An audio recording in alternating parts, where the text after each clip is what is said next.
నూలు నూలులో శతాబ్దాల గౌరవం, పట్టు పరంపరకు ప్రతీక, సంప్రదాయానికి శాశ్వత చిరునామా సఖీ. కూకట్పల్లి వివేకానంద నగర్లో ఉన్నటువంటి శ్రీ సాయి భరద్వాజ అపార్ట్మెంట్ ఇది. ఇందులో థర్డ్ ఫ్లోర్లో ఒక ఆమె, ఒక 45 years ఏజ్ ఆమె, ఫ్రైడే రోజు నుంచి హెల్త్ బాగాలేదంట. అంత ముందే బాగాలేదు, ఫ్రైడే హెల్త్ బాగాలేక ఆమె రామ్దేవ్ బాబా హాస్పిటల్లో చనిపోయారు. అయితే ఆమె తల్లి, ఇంకో సిస్టరు, ఒక బ్రదర్, మొత్తం 4 ఉంటారంట. ఫాదర్ లేరు వాళ్ళకు. ఫాదరు ఇంతకుముందు గవర్నమెంట్ లో పోలీస్ ఆఫీసర్గా పనిచేసి రిటైర్ అయ్యారని చెప్తున్నారు. సో ఆయన చనిపోయిన తర్వాత వీళ్ళు 4 మాత్రమే ఇక్కడ ఉంటున్నారు. దాదాపు 18 ఏళ్ళు 20 ఏళ్ళ నుంచి ఇదే అపార్ట్మెంట్లో ఇదే ప్లేస్లో ఉంటున్నారంట వీళ్ళు. అయితే ఆమె చనిపోయిన తర్వాత ఆ బాడీని తీసుకొని ఫ్రైడే రోజు వాళ్ళు ఇంటికి తీసుకొచ్చి పెట్టేసి అప్పటి నుంచి అంత్యక్రియలు, కర్మకాండలు ఏమీ చేయకుండా ఇంటి లోపలనే ఆ బాడీ పెట్టుకొని అలాగే ఉన్నారు అందరూ కూడా. అంటే చనిపోయిన ఆవిడ కాకుండా ఇంకా 3 ఉన్నారనమాట. సో అందరూ కూడా ఇదే అపార్ట్మెంట్లో డోర్స్ లాక్ చేసేసుకుని బయటికి రాకుండా, ఎవరిని లోపలికి రానియకుండా వాళ్ళు ఇందులోనే ఉండిపోయారు. అయితే నిన్న దుర్వాసన రావడంతో ఆ స్మెల్ భరించలేక చుట్టుపక్కల వాళ్ళు, అపార్ట్మెంట్లో వాళ్ళు అందరూ కూడా కాలనీలో ఉన్నటువంటి ప్రెసిడెంట్కి, అలాగే సేమ్ టైం పోలీసులకి, ఆయన ద్వారా పోలీసులకు కూడా రిపోర్ట్ చేశారు. కంప్లైంట్ చేసిన తర్వాత పోలీసులు వచ్చి నిన్న డోర్స్ ఓపెన్ చేయండి అంటే ఓపెన్ చేసి వాళ్ళు, మేము అంటే ఐస్ బాక్స్లోనే పెట్టాం కదా, కరెక్ట్గానే పెట్టాం కదా, మీకేం ప్రాబ్లమే, మేము తర్వాత తీస్తామని చెప్పారంట. సో నిన్న శివరాత్రి కాబట్టి పోలీసులు కూడా సరే రేపు మార్నింగ్ తీస్తామంటున్నారు కదా అని చెప్పేసి వదిలేసి వెళ్ళిపోయారు. ఈరోజు మార్నింగ్ నుంచి కూడా వాళ్ళు డోర్స్ ఓపెన్ చేయట్లేదు. డోర్స్ ఓపెన్ చేయకుండా అలాగే క్లోజ్ చేసి పెట్టుకొని ఎవరిని రానియకుండా సేమ్ సిచ్యుయేషన్ కొనసాగిస్తూనే ఉన్నారు. ఇప్పటికే పోలీసులు, తర్వాత చాలా మంది చుట్టుపక్కల వాళ్ళు వచ్చి ఉన్నారు. అలాగే అంబులెన్స్ కూడా తీసుకొచ్చారు పోలీసులు. బలవంతంగానైనా డోర్స్ ఓపెన్ చేపించి ఇక్కడి నుంచి తీసుకెళ్ళాలని వాళ్ళ ఆంధ్రాకి సంబంధించి, అలాగే ఏలూరు అని చెప్తున్నారు. సో అక్కడికి తీసుకువెళ్ళాలని చెప్పేసి పోలీసులు అయితే పంపించేయాలనే ప్రయత్నం అయితే చేస్తున్నారు. ఒకవేళ డబ్బులు లేవా వాళ్ళకు, అలాంటిది ఏమన్నా ఉంటే కనుక మేము హెల్ప్ చేస్తామని చెప్పి కూడా కాలనీ వాసు ముందుకు వచ్చినా వాళ్ళు మాత్రం బాడీని తీయడానికి ఒప్పుకోవట్లేదని తెలుస్తుంది. అయితే కుటుంబ సభ్యులందరికీ కూడా మానసిక స్థితి సరిగా లేదు అని చెప్పేసి చుట్టుపక్కల వాళ్ళు, అలాగే కాలనీ వాసులు, కాలనీ ప్రెసిడెంట్ అందరూ కూడా చెప్తున్నటువంటి పరిస్థితి. మానసిక స్థితి బాగలేకపోవటం వల్లనే వాళ్ళు ఎవరిని లోపలికి రానియకపోవటం, బాడీని చనిపోయిన తర్వాత కూడా బాడీని క్రిమేషన్ చేయకుండా అలాగే పెట్టుకోవటం అనేది అందుకే జరిగిందని చెప్పి తెలుస్తోంది. మీకు అక్కడ పైన పోలీస్ కనిపిస్తున్నారు చూడండి, అదే ఫ్లోర్లో అటు సైడ్ ఫ్లాటే. కనీసం అక్కడికి కూడా ఎవరిని రానియట్లేదు అని చెప్తున్నారు. వాళ్ళు అసలు ఎవరితో మాట్లాడరంట. చుట్టుపక్కల లోపల ఉన్నటువంటి అంటే ఆ కాలనీలో ఉన్నటువంటి వాళ్ళతో కానీ, కనీసం అపార్ట్మెంట్లో ఉన్న వాళ్ళతో, చుట్టుపక్కల వాళ్ళతో కూడా ఎవరితోటి మాట్లాడరంట. సో మాట్లాడకపోవటం ఒకటే కాదు, ఎవరన్నా కనిపించినా కూడా పక్కకు మొహాలు తిప్పుకొని వెళ్ళిపోతూ ఉంటారంట. తర్వాత ఎవరైనా ఎదురుపడినా సరే వాళ్ళని కనీసం టచ్ కూడా చేయరు. తప్పుకోండి, సైడ్కి వెళ్ళిపోండి అని గట్టిగా అరుస్తారని. అలాగే గతంలో అయితే ఉన్నటువంటి వాచ్మ్యాన్తో కూడా గొడవ పడ్డారని, అతన్ని చంపేస్తామని చెప్పేసి కత్తులు అవి పెట్టి బెదిరించారని కూడా చెప్తున్నారు. సో ఈ వాచ్మ్యాన్ వచ్చి 1 month అయిందంట. సో ఈ వాచ్మెన్తో కూడా మాట్లాడరంటే ఎవరు, వాళ్ళు రావడము, బయటికి ఏదన్నా పని ఉంటే వెళ్ళి చేసుకుని వచ్చేయటమే తప్పించి ఎవరితో కనీసం ఇంటరాక్ట్ అవ్వటం అనేది మేము చూడలేదు అని చెప్పేసి, ఇంటరాక్షన్ కూడా ఉండదు అని చెప్పేసి చుట్టుపక్కల ఉన్న వాళ్ళు అందరూ చెప్తా ఉన్నారు. ప్రస్తుతానికైతే బాడీ ఇంకా ఇప్పటికీ అక్కడనే ఉంది. వాళ్ళు కూడా అలాగే ఆ బాడీ తోటి అలాగే అక్కడే ఉన్నారు లోపలనే. మరి ఇప్పుడు ఆ బాడీని తీసుకొని వాళ్ళు వాళ్ళ స్వగ్రామానికి వెళ్తారా?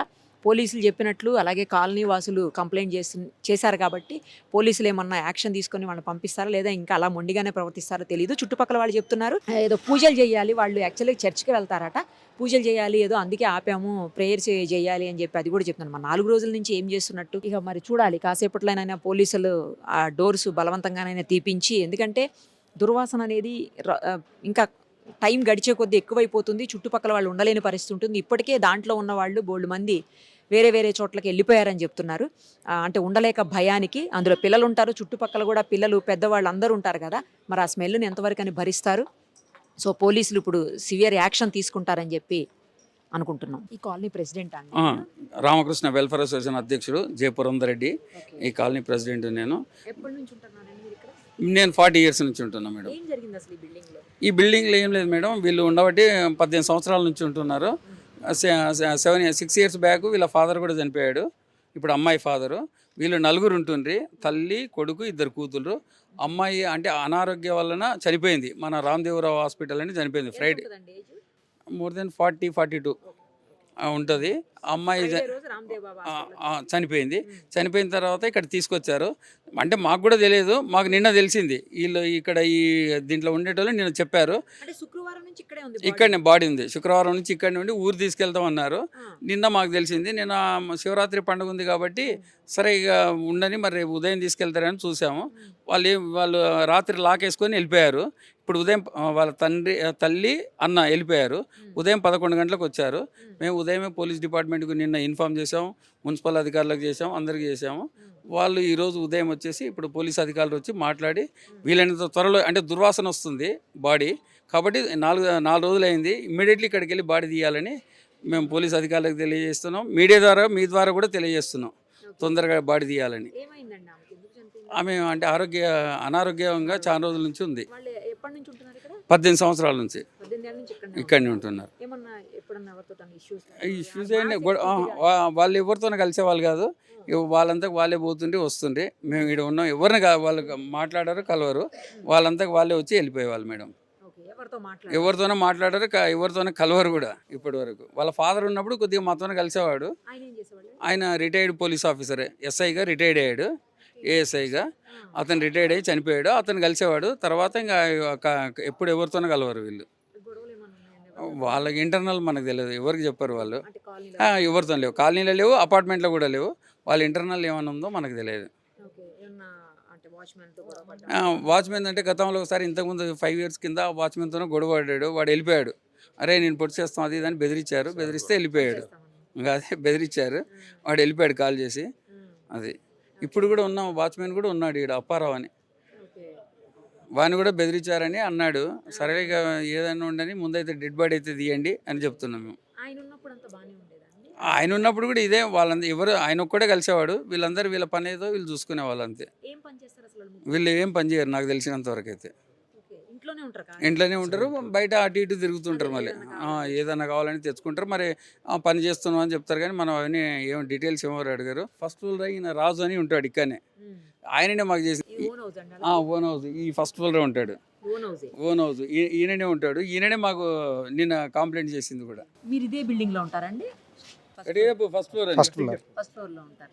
ఏం జరిగింది అసలు? మీకు ఎప్పుడు ఇన్ఫర్మేషన్ వచ్చింది? మాకు 3 days క్రితం అన్నారు, మా పిల్లలు చూసారట అదే బాక్స్లో తీసుకురావడం. మా వాచ్మెన్ చెప్పాడు, బట్ మా పిల్లలు చెప్తే నేను లైట్గా తీసుకున్నాను. మా పిల్లలు అంటే చిన్నోళ్ళేం కాదు, 20 years బాబులే. వాడు భయపడి చెప్పిండు, డాడీ ఇలా జరిగింది అంటే నేను ఏదో లైట్గా తీసుకున్నాను. తర్వాత రోజు మన వాళ్ళు అందరు చెప్పారు నిజమేనండి అన్నారు. సరే మా పైన రవి గారు ఉన్నారు, ఆయనతో ఒకసారి వెళ్ళి మాట్లాడతామంటే రవి గారి నుంచి సార్తో మాట్లాడతామని చెప్పి థర్డ్ ఫ్లోర్ అవతల పోరస్ బిల్డింగ్లో మొత్తం 7 flats ఉన్నాయి, 5 వాళ్ళు ఉంటారు. సరే తెల్లారి నిన్న ఇదే టైంకి కాల్ చేసాము పోలీసులకి, వచ్చారు. వచ్చిన తర్వాత నుంచి తీసేస్తాము, ఇది కదా అంతటి 7 అయిపోయింది. తర్వాత తీయలేదు. సరే మార్నింగ్ తీసేస్తామంటే మాకు టైం ఇవ్వమన్నారు. ఇప్పుడేం తీయట్లేదు. అదే ఉన్నారు, డెడ్ బాడీ లోపలనే ఉంది. అందరూ ఉన్నారు. ఇప్పుడు వచ్చారు 11 గంటలకు వచ్చారు. మమ్మీ డాడీ అందరూ ఉన్నారు. ఇప్పుడు వెళ్ళాము మేము పైకి. తల్లి ఉంది, కొడుకున్నారు, ఒక అక్క ఉంది, చెల్లెలు చనిపోయింది. వాళ్ళు లోపలనే ఉన్నారు డెడ్ బాడీ పెట్టుకొని. డెడ్ బాడీతో 4 ఉన్నారండి. ఒక డెడ్ బాడీ, వాళ్ళు ముగ్గురు బతికిన వాళ్ళు 3 ఉన్నారు. తల్లి, అక్క, వాళ్ళ అన్నయ్య, వాళ్ళు ముగ్గురు ఉన్నారు. ఎవరిని రాణిస్తలేరు, లాక్ వేసుకుంటారు, ఎవరిని బోనిస్తలేరు. పోలీసు వాళ్ళ ద్వారానే ఓపెన్ చేయడం. మీతో పోతే మీరు ఎందుకు వచ్చారు, మీ మీద బెదిరిస్తారు అన్నట్టుగా వాళ్ళు, అంటే మాటలు తిడుతుంటారు, బూత్ మాటలు. ఎవరు anybody is not going inside. పూజలు చేయాలంటున్నారు, ఏదో పూజలు చేయాలి, ఎవరు రావద్దు అని చెప్తున్నారంట. ఏం పూజలు మాకు తెలియదు మేడం. రావద్దు, ఎవరు వస్తే కత్తి చూపిస్తున్నారంట. అందుకని మేము మేము శవాన్ని మాత్రం మేము ఇవ్వము, ఇక్కడ పూజలు చేసినాక ఇస్తామని అంటున్నారు. వాళ్ళు క్రిస్టియన్స్ ఏం అంటారు కానీ దట్ ఈస్ నాట్ కరెక్టెడ్ అంటే అంటున్నారు ఇట్లా జనము. అంటే అది కాదు, మామూలుగా అయితే వాళ్ళ మానసిక పరిస్థితి బాగలేదు నాకు తెలిసినంత వరకు. ఎందుకంటే నేను 40 ఏళ్ళ నుంచి ఉంటున్నా కాబట్టి నాకు అన్నీ తెలుసు, A to Z. ఇక్కడ ఎవరు వచ్చినా ఎవరు పోయినా మొత్తం తెలుసు. అది పరిస్థితి మేడం. ఏంటి మా రిక్వెస్ట్ ఏంటంటే తొందరగా బాడీ తీయాలి అంతే. ఎందుకంటే దుర్వాసన వస్తుంది, ఇన్ఫెక్షన్. ఇక్కడ కాలనీలో అందరూ మహిళలు పిల్లలు అందరూ ఉంటారు కదా, తొందరగా తీయాలని పోలీసు డిపార్ట్మెంటు, మున్సిపల్, మీ మీడియా ద్వారా కూడా తెలియజేస్తున్నాం. వీలైనంత త్వరలో తీపియండి. ఇప్పుడు దీంట్లో ఉండాలంటే కూడా వీళ్ళు బెదురుకుంటున్నారు. ఉదయం వచ్చి నాకు 4 కంప్లైంట్ చేశారు, సార్ ఇట్లా ఉంది అని. అమ్మ మేము వస్తున్నాంలే అని వచ్చేసి చెప్పాము. మా వాళ్ళే వీళ్ళ ఫ్యామిలీలు ఉంటారు కదమ్మా, ఆమె తిరుపతి నుంచి వచ్చేదంటే కింద ఆమె చెప్పిందమ్మా తీపిస్తాంలే మేము త్వరలోనే అని చెప్పాము. మళ్ళీ వచ్చాను ఎప్పటి నుంచి ఇక్కడ వాచ్మెన్ ఉన్నారు? నెల అవుతుంది. నెలేనా? నెల ఏమైంది అసలు? అసలు ఏమైందో తెలియదు నాకు. ఆ. వాళ్ళు ఎప్పుడు తీసుకెళ్లారో హాస్పిటల్ కూడా తెలియదు. ఆ, వాళ్ళు ఎలా తీసుకెళ్లారో కూడా తెలియదు. ఉమ్. తెలియకపోతే శుక్రవారం నాడు సాయంకాలం 5 గంటలకు తీసుకొచ్చారు. చనిపోయినా? చనిపోయి తీసుకోరు. ఆ, తీసుకొచ్చిన తర్వాత వాళ్ళు కాదే అది దుప్పడనే తెల్లగొడ్డ వేసేసుకొని ముసుగు వేసేసుకొని పైకి మోసుకొని పోయారు. డ్రైవరు యాంప్లస్ డ్రైవరు ముగ్గురు మోసుకొని వెళ్ళిపోయారు. ఉమ్, మోసుకొని వెళ్ళిపోయిన తర్వాత నేను పైకి వెళ్ళి ఏటో చూశాను. చూస్తే మరి తలుపు వేసి ఉంది. ఉమ్, తలుపు వేసి ఉంది. వాళ్ళు ఎవరు కొట్టినా తలుపు చేయరు అండి. అందులో నేను అయినా చెత్తకి వెళ్తాను. నేను ఆ చెత్తకి వెళ్ళినప్పుడు చూస్తూ ఉంటాను. అయినా ఒక పైన సీట్లు ఉన్నారు, వాళ్ళు తేవాలా ఇది తేపోయినా ఆ చెత్త గురించి వెళ్ళాలా కంపల్సరీగా అని వెళ్ళాను. ఆ చెత్త తెచ్చుకునేవాడిని వచ్చేసేవాడిని. వచ్చేసి మామూలుగా నా పని ఏదో నేను చెక్క పెట్టుకున్నాను. మళ్ళీ ఇట్లా దిగుతారు కానీ మాతో మాట్లాడటం చేయరు. ఒకరితో మాట కానీ ఒకరితో చేయడం కానీ ఏమి కానీ ఉండదు. ఉమ్. ఇదండి వాళ్ళతో కూడా మమ్మల్ని కూడా మాట్లాడొద్దని సార్. ఏ ఊరు వాళ్ళది? ఏమో తెలియదు సార్, మాకు అసలు తెలియదు. నాకు నెల అయిందండి. అసలు ఇల్లు బిల్డింగ్లో పూర్తిగా ఎవరు ఉంటున్నారో కూడా పూర్తిగా తెలియదు నాకు. ఇంకా తెలియదు. ఉమ్.